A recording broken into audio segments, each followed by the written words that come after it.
William Holsten. Thank you so much for coming on the Inner Edison Podcast. I appreciate you being here today. Hey, thanks for having me, and I'm glad to be here. My pleasure. All right, let's get right into it. So this show's all about failures and what you can learn from your failures, because it's the fuel for success, and it's, our greatest confidence come from our greatest defeats. One of the things you're about is to help people not make mistakes.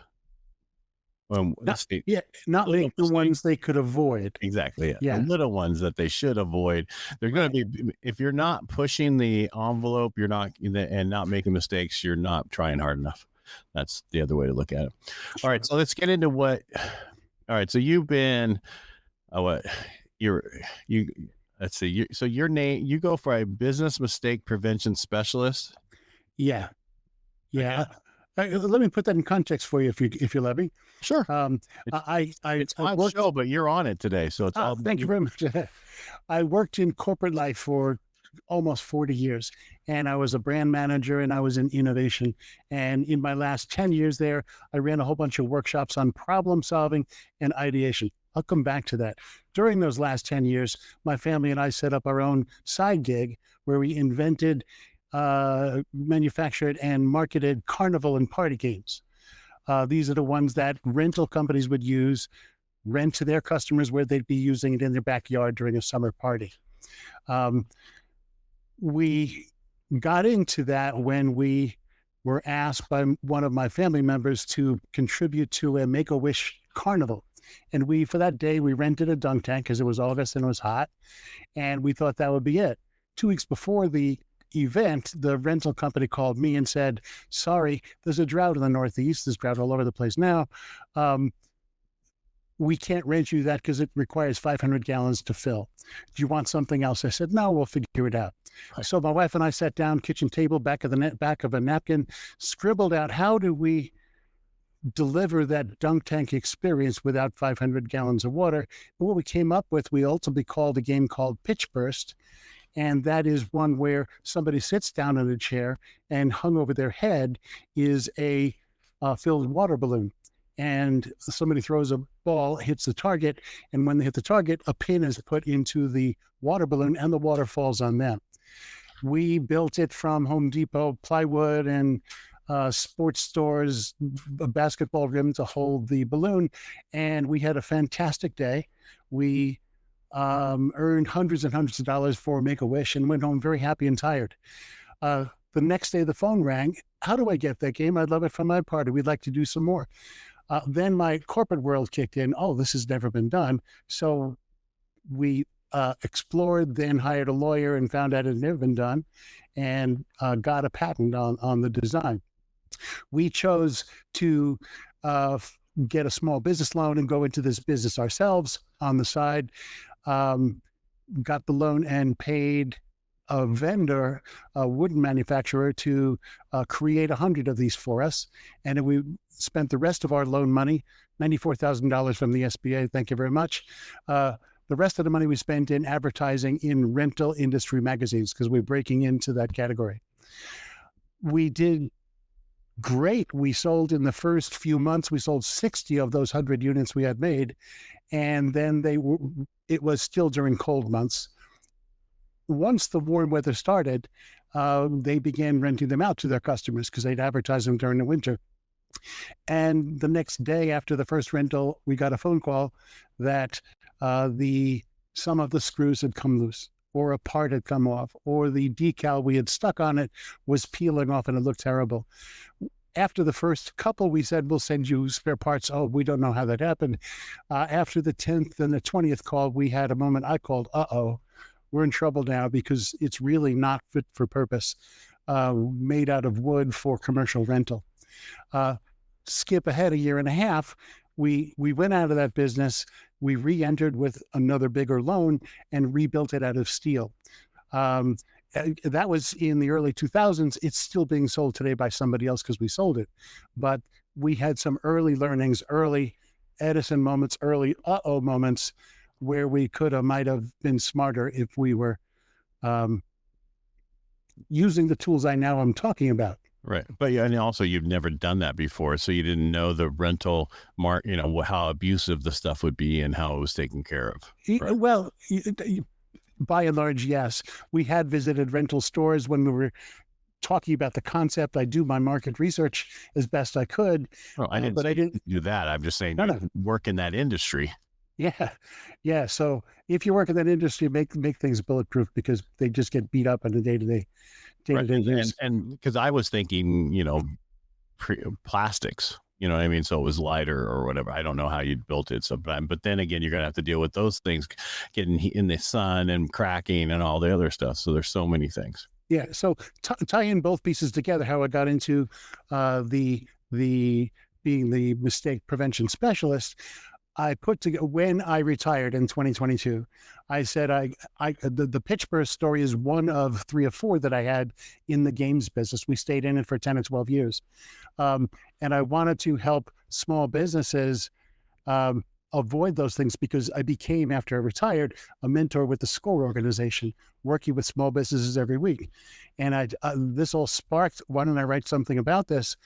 And I put into the book tools I used in my idea creation and problem solving workshops that anyone can use at home, at their kitchen table, or with their teams to go through some motions, like self-analysis, like premortems, like a few, there are 10 altogether, to discover soft spots in their plans, in their approach, in how they think, to be able to avoid, again, the preventable mistakes. I'm not talking about Coke launched the new Coke and it failed, or Ford came up with the Edsel and it failed. Those were big strategic projects that had different reactions in the market than they anticipated. These are the ones where you forgot something, you were stressed and you didn't do it, you skipped a step, you forgot a customer, some of those things. Those are preventable errors. And those happen a lot. Let's back up a little bit. So when you built this thing and you're in this, and you then now have the side business, and you eventually, you said you were in that market for 10, 15, how long were you doing that? 13 years before we sold. Okay. And did you create other things? Yeah. We when we came in with the steel Pitchburst and went to trade shows, because the industry has trade shows, we realized the cost of renting a booth in a trade show is such that it doesn't pay to have only one property. I'm a creative guy, so we came up with a second, a third, and a fourth game. The second was an air balloon popping game that looks like a dynamite detonator. We called it Boom Blaster, and it puts two or more players against each other, pumping a bicycle pump, but it looks like a dynamite detonator, to be the first to pop an air balloon in a stand across from them. Very successful.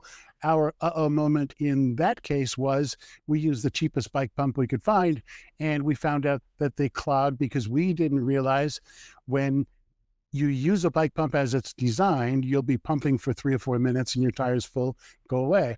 If you put it in a contest for a full afternoon, hours and hours and hours, heat builds up inside the pump, the little rubber O-ring flakes, and that clogs the tube, and then you can't play anymore. That was a hard learning. We overcame it by just getting better pumps, and had instructions on how to use grease, to use silicone grease on the O-rings. Solved.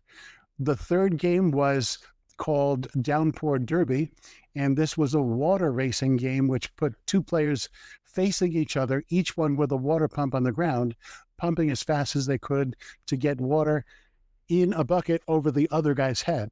And the first one to tip the bucket was the winner. Fantastic thing. We sold 100 before we even made one, because the trade show audience was really hungry for something like that.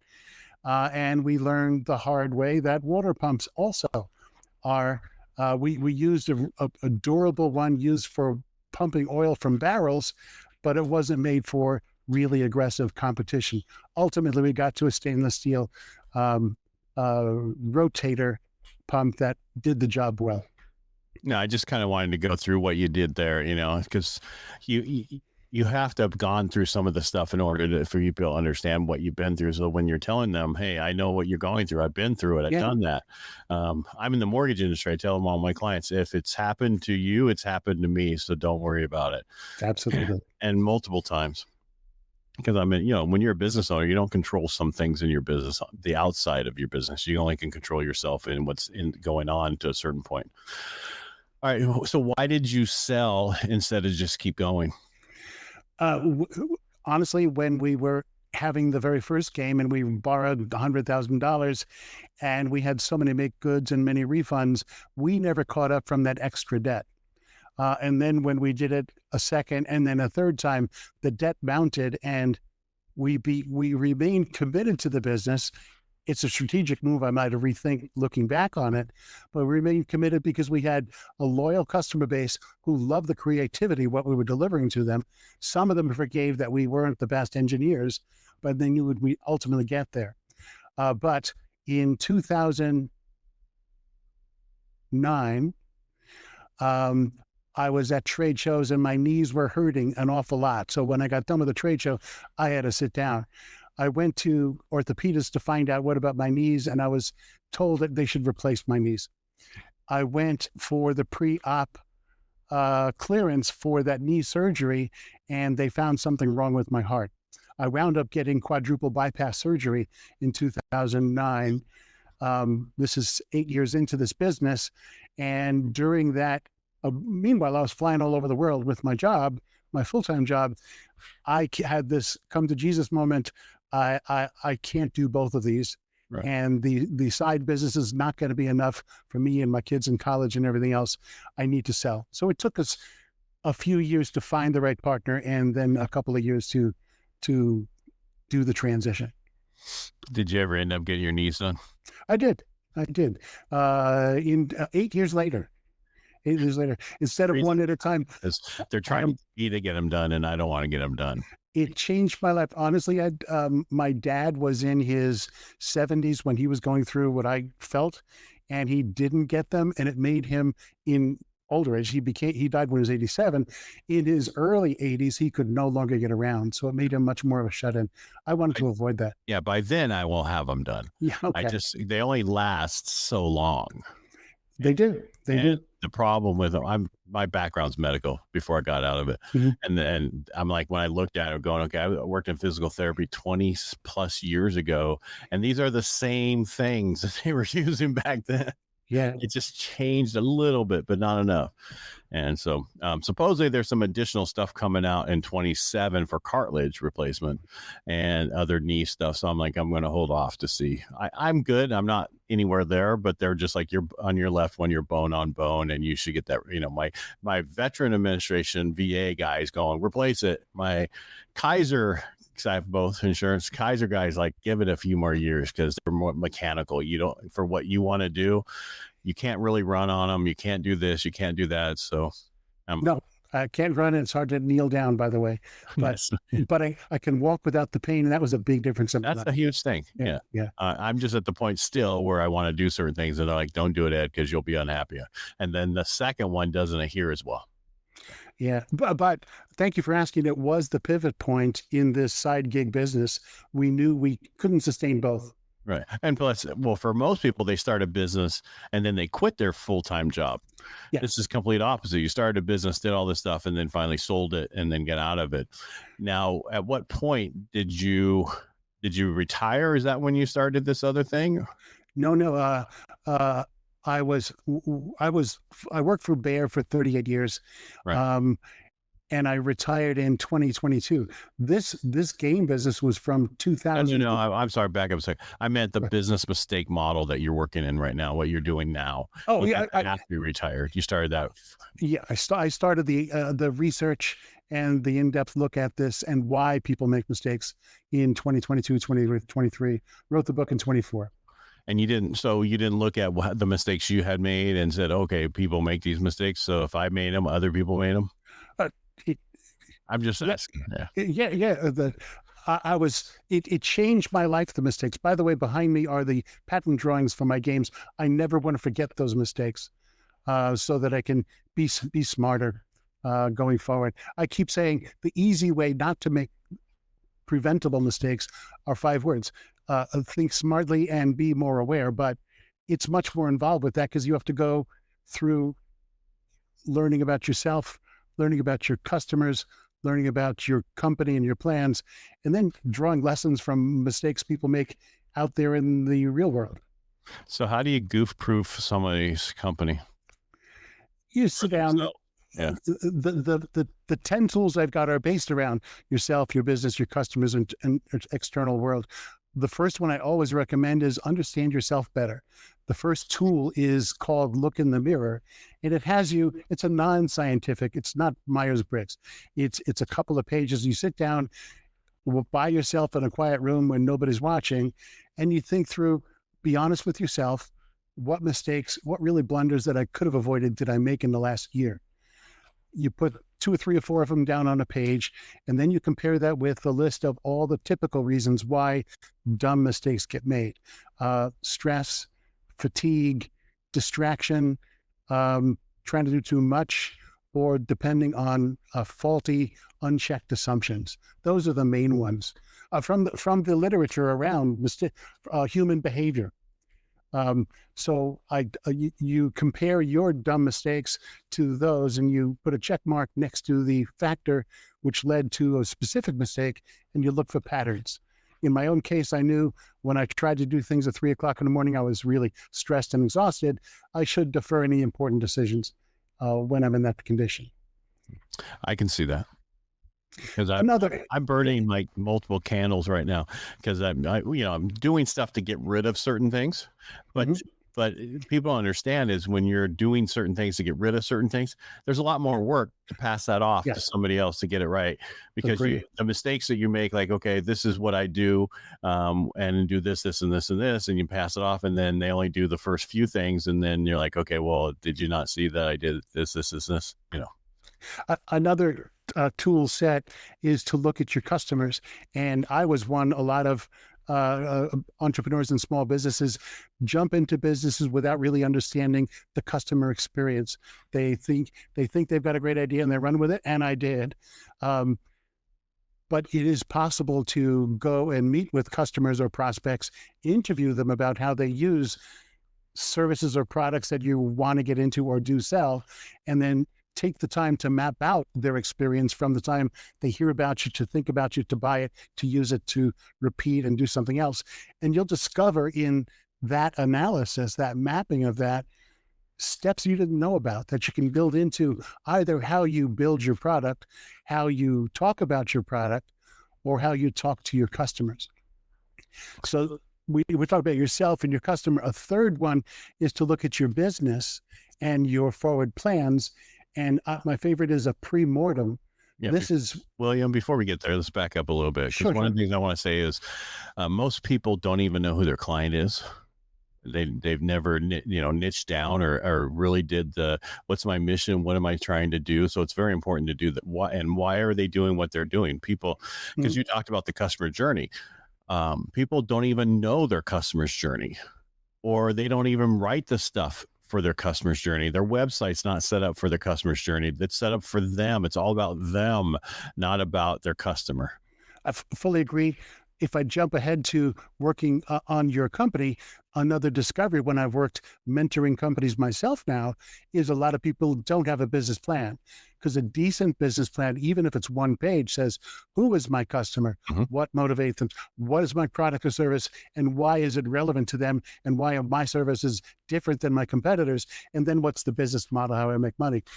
The first thing I do with many of my mentoring clients is to go through that.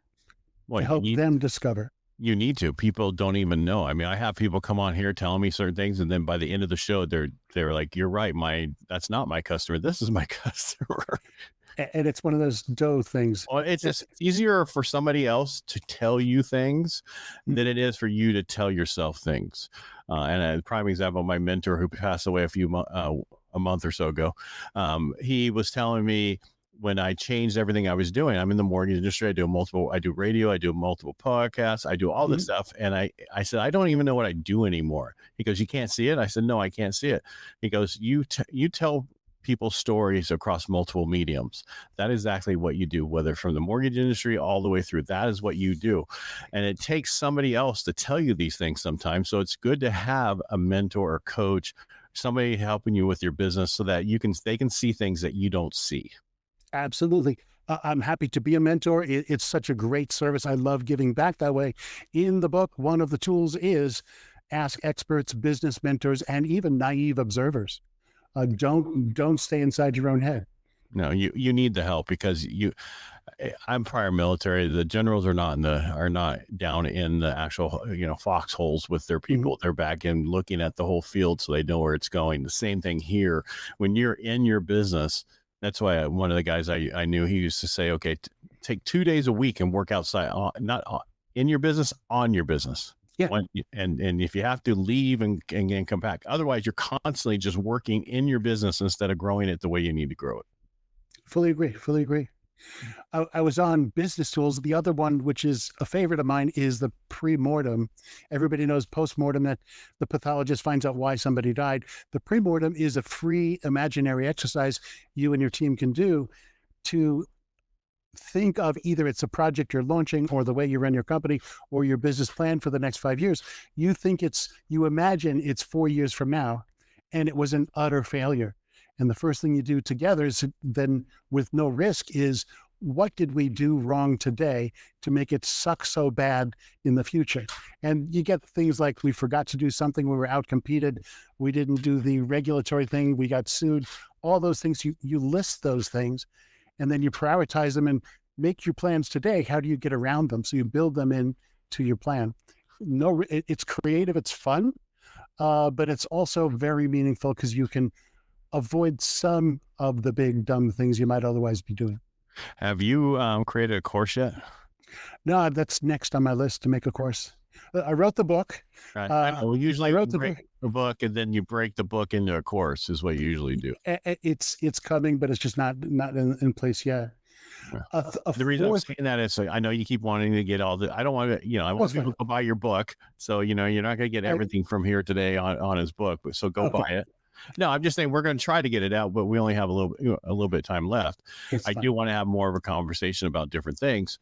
But back to, the thing about course for a second, people are going to want to know how to do this. And if you had a course, they could go through the course. Then they could actually, if you had time, you could do mentoring, you could do group mentoring, you could do individual mentoring.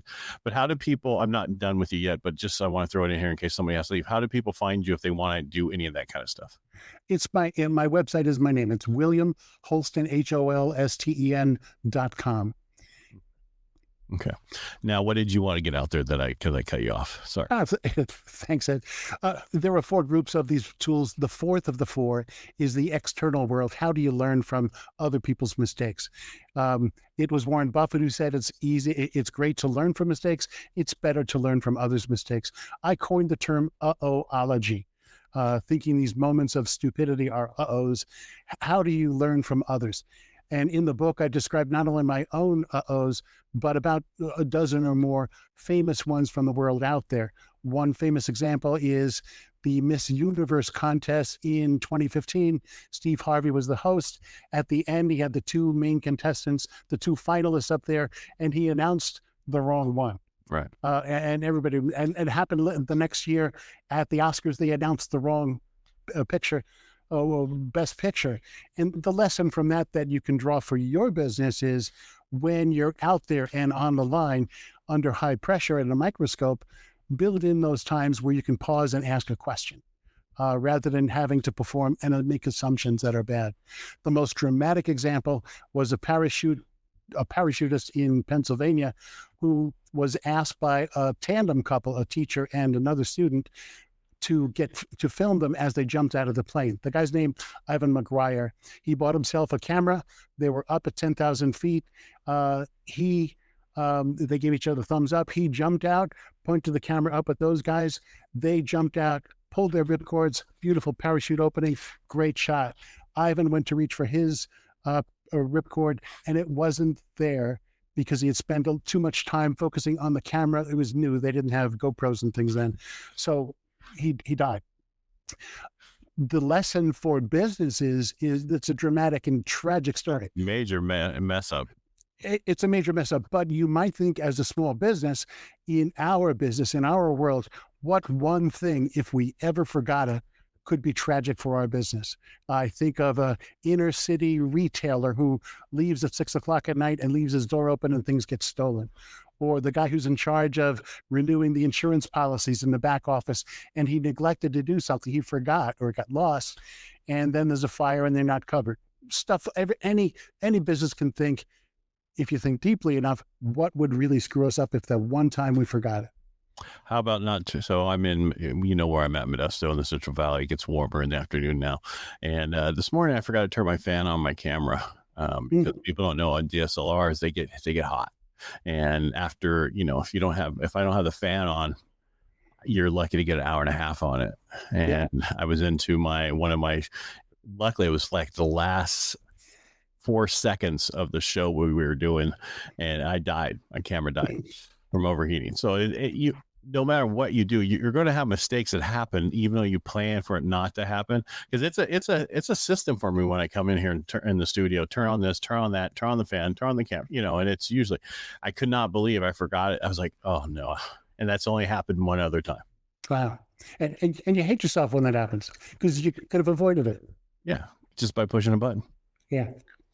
Yeah, I just say people don't realize that, because I use different cameras, because I have a bunch of different cameras, but I like the DSLRs better because it blurs the background. Mm-hmm. But they're nice, but they get overheated, and you got to do so much. Because when I first did it, it originally overheated, and I was like, why is it? And then of course you have to research it and find out and then what to do. So we lived outside of Phoenix for a summer and a half, and I never knew that my iPhone would turn itself off when it goes above 102. Yeah, it did. Yeah, that happens to me outside here, just sitting outside. Just if it's in the sun for too long, it's like overheated. Throw it in the refrigerator or the freezer, whatever's the closest to you. Just don't. Yeah. Thinking through how do you prevent these things, and you're right, Ed. They do happen, and when you've done something dumb, you face 5 choices. You can accept, learn, and move on, which is the typical learn from your mistakes. You can fix it. You can go back and find what happened and amend it. Of course, you can pivot and take a different direction with the same assets, or you can quit. And sometimes quit's a good idea. If continue is going to be damaging or less value than some other path. The 5th choice, of course, is to ignore. I don't recommend ignoring mistakes. No, I mean, all those things are good things because in my company and the mortgage industry, when we made a mistake, we made sure that it never happened again. And and the same thing when it came to how we sold by the phone, any objection we ever got was back into the sales planning. So that way you wouldn't get that objection. So you wouldn't run into that thing again. Because if you keep running into the same objection, you might as well just say you're failing, because that's a yeah. So you build it into the systems, into the checklists, into the things. Yeah. If you don't memorialize it, you're destined to do it again. Yeah, you are.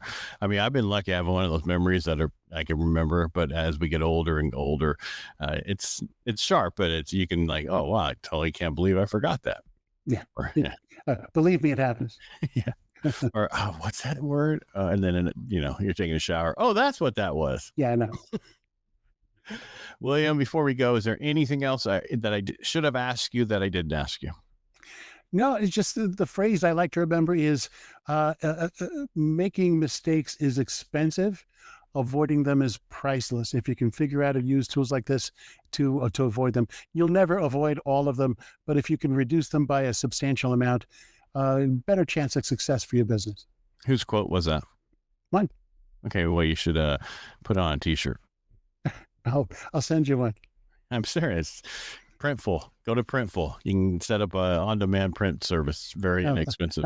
I'm fiddling around with my website now. I know I'm going to be doing a course later in the year, and I'll be putting information about it on there.